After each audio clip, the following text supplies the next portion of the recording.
friends. So the topic is, have you ever thought about who runs the internet or who will control the internet worldwide?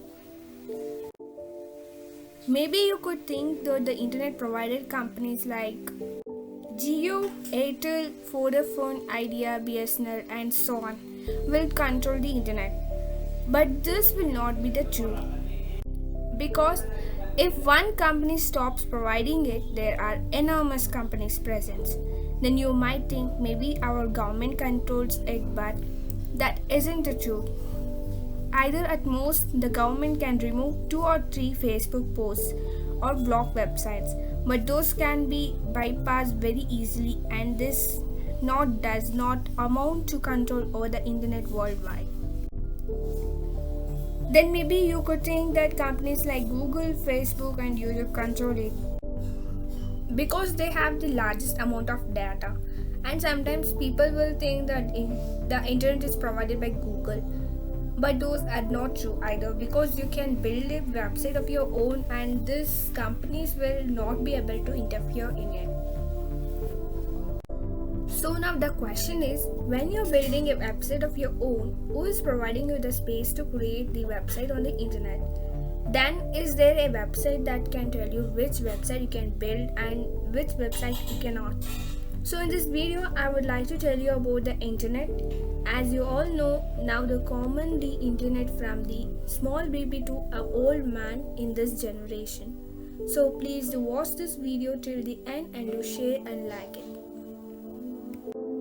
Just because the internet is an important tool in maintaining freedom and democracy worldwide, countries like China keep their citizens blocked off completely from certain websites.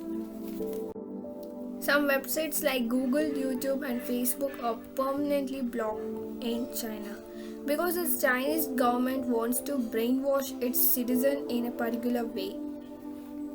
I think it's very much essential to understand how the internet works and what it is. This is what I would like to tell you in this video. So, who controls the internet? www.youtube.com. This is a URL link. YouTube here is called a domain name and the .com is called a top level domain. So now if you want to build your own websites, then you will have to buy your own domain. There are some websites that sell domain names as their professional job. For example, GoDaddy.com. So GoDaddy.com, you need to go on GoDaddy.com if you wish to buy a domain name for your website. For example, I need to buy a domain website of value1.com. So I went to GoDaddy.com to buy it. Now the question will be like, who gave GoDaddy the authority to sell domain names? So now who is GoDaddy to sell domain names? There must be someone who gives assent to GoDaddy to sell domain names. And if there is no one, then GoDaddy has become the boss of the internet in a way. That is, it will be the one to sell domain names as well as decide to who can own which website, but this is not so. There is another authority above it. The name of this authority is ICANN. ICANN. It means Internet Corporation for Assigned Names and Numbers. So this is a non-profit organization based on Los Angeles. You could say that this is the top level authority regarding the internet. It has the power to authorize websites like GoDaddy.com to sell domain names. This is the authority that decides upon which websites can sell domain names. This is our top level authority that decides upon which domain names can actually exist. This could be .com, .in or .gov or sometimes .info. All of this is decided by ICANN. For example, we may make a website with .gov.in, its name. We may build domain names with .com in it.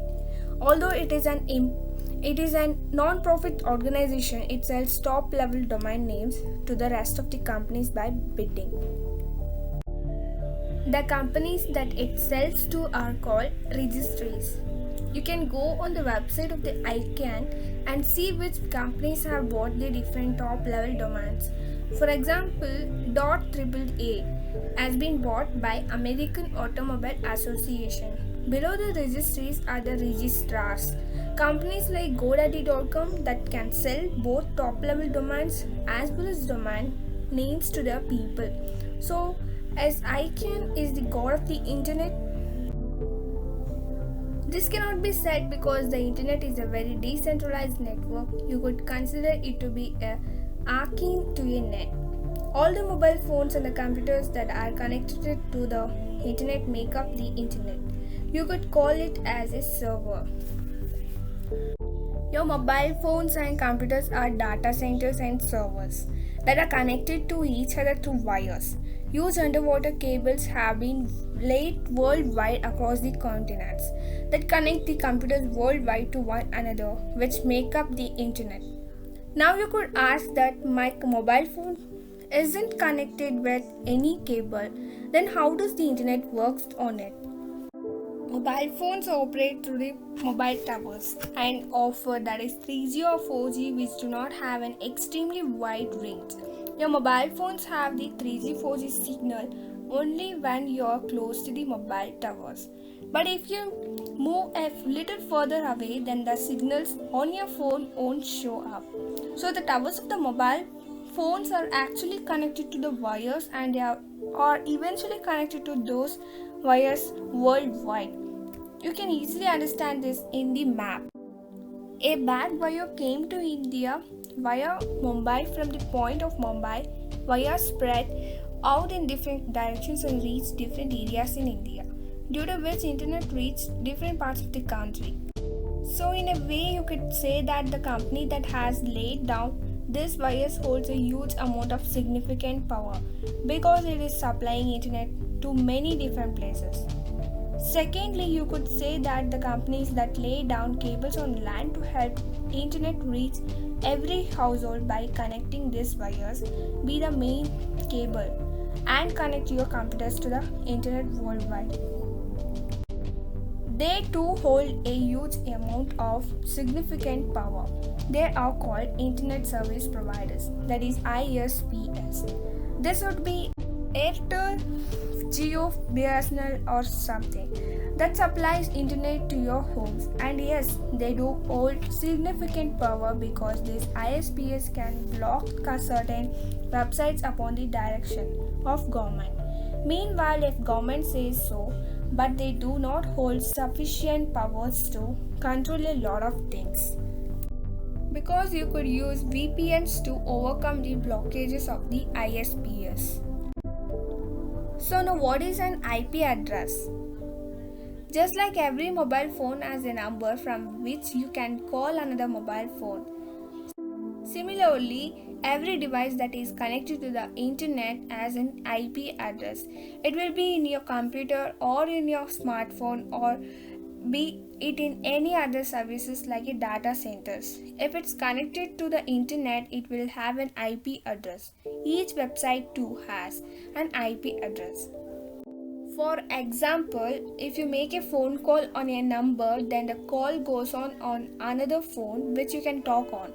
Similarly, when you type an IP address in your browser, it goes to another server and you are able to view the website of that server on your own computer.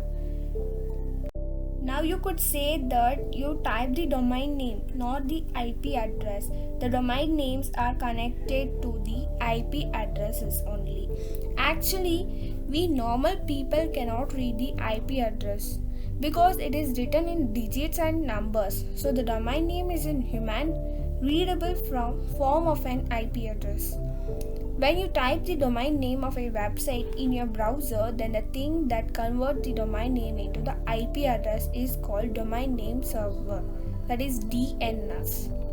Sometimes the internet service providers block certain websites from the DNS, so that when you type the domain name, it is not able to link it to the particular IP address.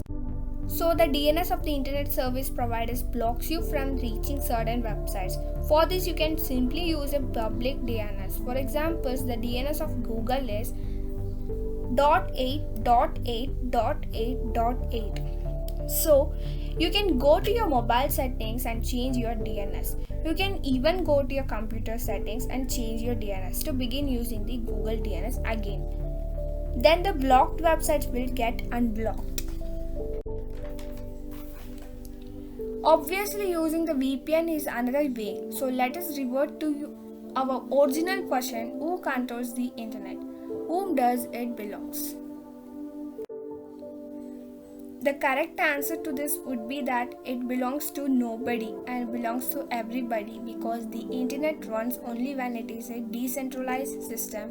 And if you wish to buy a part of the internet, if you wish to own it, you can only do it when you build a website of your own. So how can you build a website? By your own domain name. How can you build your own website? Then you would need to buy a server where your website can be stored. Now you could point out that I had stated that your mobile phones and your computers could also be your servers. Yes, they could be, but it does not have enough processing power and space to store an entire website. Also, neither your computers nor your phones run 24/7. When only it runs 24/7, will your website be available to the users 24/7 on the internet?